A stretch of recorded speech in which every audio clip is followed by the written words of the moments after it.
পবিত্র কোরআনে করিম আল্লাহ তাআলা যত আসমানি গ্রন্থ মানব জাতিকে কুপুর শিরিকের অন্ধকার থেকে বের করে আলোর পথে বের করে আনার জন্য, মানব জাতির হিদায়তের জন্য যত আসমানি কিতাবাদি আল্লাহ তাআলা নাজিল করেছেন,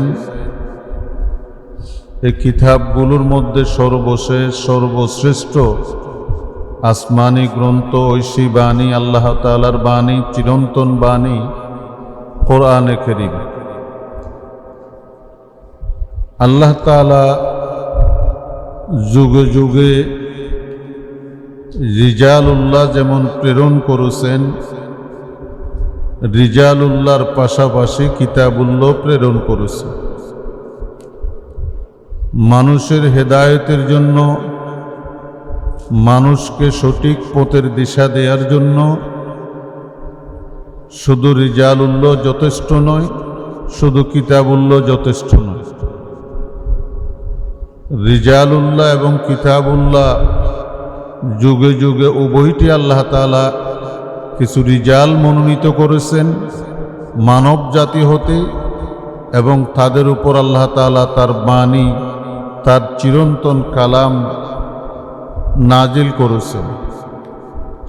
আমরা সবাই জানি 100টি ক্ষুদ্র ক্ষুদ্র আসমানি গ্রন্থ, যেগুলোকে সাহিফা বলা হয়, বিভিন্ন নবীগণের উপর আল্লাহ তাআলা নাজিল করেছেন। আসমানি গ্রন্থগুলোর মধ্যে বৃহৎ গ্রন্থ 4টি: জবুর, তৌরাত, ইনজিল, কোরআনে কারীম। জবুর কিতাব যেহেতু একজন মহান নবী হযরতে দাউদ আলাইহিস সালাতু ওয়াস সালামের উপর আল্লাহ তাআলা নাজিল করেছিলেন, তার জাতি এবং সম্প্রদায়, যে জাতি যে সম্প্রদায়ের নিকট আল্লাহ তাআলা দাউদ আলাইহিস সালামকে নবী হিসেবে প্রেরণ করেছিলেন, তাদের গোত্রীয় ভাষা, জাতীয় ভাষা ছিল গ্রিক ভাষা। আল্লাহ তৌরাত কিতাব, জবুর কিতাব নাজিল করেছিলেন গ্রিক ভাষায়। আর দাউদ আলাইহিস সালাতু ওয়াস সালাম, যিনি সর্বপ্রথম এই যে আল্লাহ তাআলার এই মহান গ্রন্থ, মহান বাণী প্রাপ্ত হলেন, দাউদ আলাইহিস সালাতু ওয়াস সালাম মানব জাতির মধ্যে সবচেয়ে সুন্দর, সুললিত, হৃদয় বিদারক কণ্ঠের অধিকারী ছিলেন দাউদ আলাইহিস সালাম। দাউদ আলাইহিস সালাম আল্লাহর নবী ছিলেন, সুলাইমান আলাইহিস সালামের পিতা। তিনি প্রেরিত হয়েছিলেন শাম দেশ, যেখানে বর্তমান ফিলিস্তিন, লেবানন, জর্দান, ইসরায়েল, মিশরের সীমান্ত দিয়ে পুরো শামের মধ্যে তিনি নবী হিসাবে প্রেরিত হয়েছিলেন। তিনি আবার বাদশাও ছিলেন। জবুর কিতাবকে এত সুন্দর, এত স্বল্প সময়ে তেলাওয়াত করতেন। তিনি বলতেন, কোথাও যাওয়ার জন্য আমার ঘোড়াটি প্রস্তুত করো। ঘোড়া প্রস্তুত করা হচ্ছে। ঘোড়া প্রস্তুতির কাজ শুরু। ঘোড়ায় আরোহণ করার আগেই পুরো জবুর কিতাব তিনি তেলাওয়াত করে শেষ করতেন। তার তেলাওয়াত শোনার জন্য মানুষ না, শুধু আমি কথা শেষ করে দিচ্ছি। জবুর কিতাব যেহেতু গ্রিক ভাষায় আল্লাহ নাজিল করেছিলেন, এরপরে আল্লাহ তাআলা হযরত মূসা আলাইহিস সালাতু ওয়াস সালামের উপর তৌরাত কিতাব নাজিল করেছেন। এটি মূসা আলাইহিস সালাতু ওয়াস সালাম যে জাতি, সে সম্প্রদায়ের উপর, সম্প্রদায়ের নিকট প্রেরিত হয়েছিলেন, তাদের ভাষা ছিল হিব্রু ভাষা, ইহুদিদের জাতীয় ভাষা, ধর্মীয় ভাষা। এজন্য আল্লাহ তৌরাত কিতাব নাজিল করেছিলেন হিব্রু ভাষায়। পরবর্তীতে বনি ইসরায়েলের সর্বশেষ রসুল হযরত ঈসা আলাইহিস সালামের উপর আল্লাহ তাআলা নাযিল করেছেন ইনজিল কিতাব। এই কিতাবের ভাষা ছিল সুরিয়ানি ভাষা। এই বড় বড় তিনটি আসমানি গ্রন্থ, আসমানি কিতাব, এগুলোর বর্তমান পৃথিবীতে কোথাও জবুরের হাফেজ, তৌরাতের হাফেজ, ইনজিল কিতাবের কোনো হাফেজ খুঁজে পাওয়া যাবে না। কোরআন যেভাবে আমরা উম্মতে মুহাম্মদিয়া, এই উম্মতের লোকজন যেভাবে কোরআনকে মুখস্থ করছে, কোরআনকে তাদের স্মৃতিতে ধারণ করতেছে, কোরআনকে টুটস্থ করতেছে, আত্মস্থ করতেছে, সেভাবে আসমানি কিতাবগুলো আয়ত্ত করা, মুখস্থ করার জবুর, ইনজিল, তৌরাত কোনো এই ধরনের কোনো হাফেজ বা হেফজ করার প্রথা ছিল না। সীমিত সংখ্যক মানুষ এগুলো হেফজ করত। আবার এগুলো এখন জবুর বলক, ইনজিল, তৌরাত কোনো কিতাব সংরক্ষিত নেই। এই কোরআনে কারীমকে আল্লাহ তাআলা হেফাজত করবেন কিয়ামত পর্যন্ত। কোরআনের শব্দগুলোকে আল্লাহ হেফাজত করবেন, কোরআনের অর্থকে আল্লাহ হেফাজত করবেন, কোরআনের লিপি আল্লাহ হেফাজত করবেন, কোরআনের পঠন পদ্ধতি আল্লাহ হেফাজত করবেন।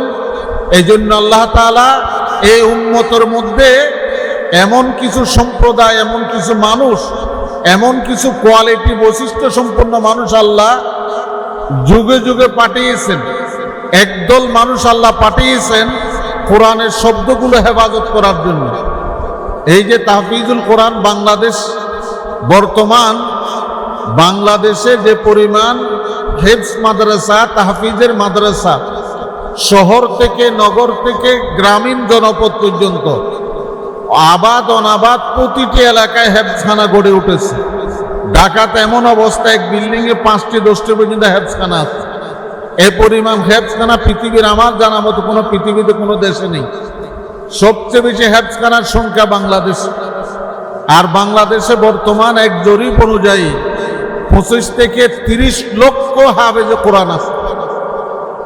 বলে কোরআনের দেশে পরিচিত হয়েছে আমাদের দেশ।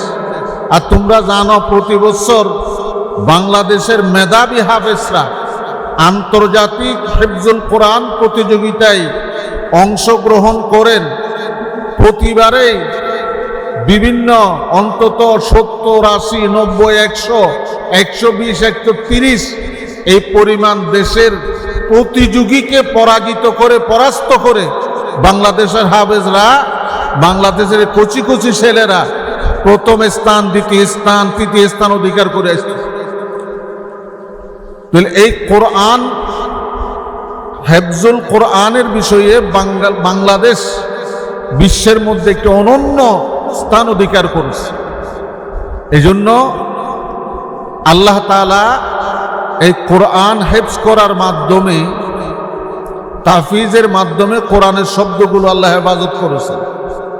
একবার পরিপূর্ণ কোরআন হেফজ করলে 6236টি আয়াত মুখস্থ করতে হয়। আবার 6236টি আয়াত পরিপূর্ণ কোরআন। আবার 77,449টি শব্দ আছে কোরআনে। 3,21,250টি হরফ আছে, বর্ণ। একজন হাফেজে কোরআন, একজন ছেলে, সে যদি পরিপূর্ণ কোরআন হেফজ করতে চায়, তার বক্ষে ধারণ করতে চায়, স্মৃতিতে ধারণ করতে চায়, তাকে 77,439টি শব্দ মুখস্থ করতে হবে। এটা তো সহজ না। আল্লাহ কোরআন একটি বড় মুজিজা। মানুষ, কোনো কবির কবিতা, কোনো লেখকের লেখা, কোনো গল্পকারের গল্প, মানুষের রচিত যত বই আছে, যত গ্রন্থ আছে, এটা কোরআন যে অনেক ছেলে দেখি 7 মাস, 8 মাস, 1 বছরে কোরআন হেফজ করতেছে। এই পরিমাণ, যেখানে 6236টি বাক্য থাকবে কমপক্ষে, এই ধরনের একটা বই যদি মুখস্থ করতে দেয়া হয়, মানুষের লেখা, সে বইটি সে 10 বছরও মুখস্থ করে রাখতে পারবে না, যেভাবে কোরআন সারা জীবন মানুষ সিনাতে ধারণ করে। এটা আল্লাহ এই শক্তিটি, এই মেধা, এই স্মৃতিশক্তি আল্লাহ তাআলা এই উম্মতের সন্তান ছেলে মেয়েদের আল্লাহ তাআলা এই মেধা আল্লাহ তাআলা দান করেছেন। এটা আল্লাহ তাআলার বড় রহমত। একজন ছোট ছোট শিশু প্রতিযোগিতায় দেখি কোরআনের 30 পারা পরিপূর্ণ হেফজ করে সে প্রতিযোগিতায় অংশগ্রহণ করেছে। সারা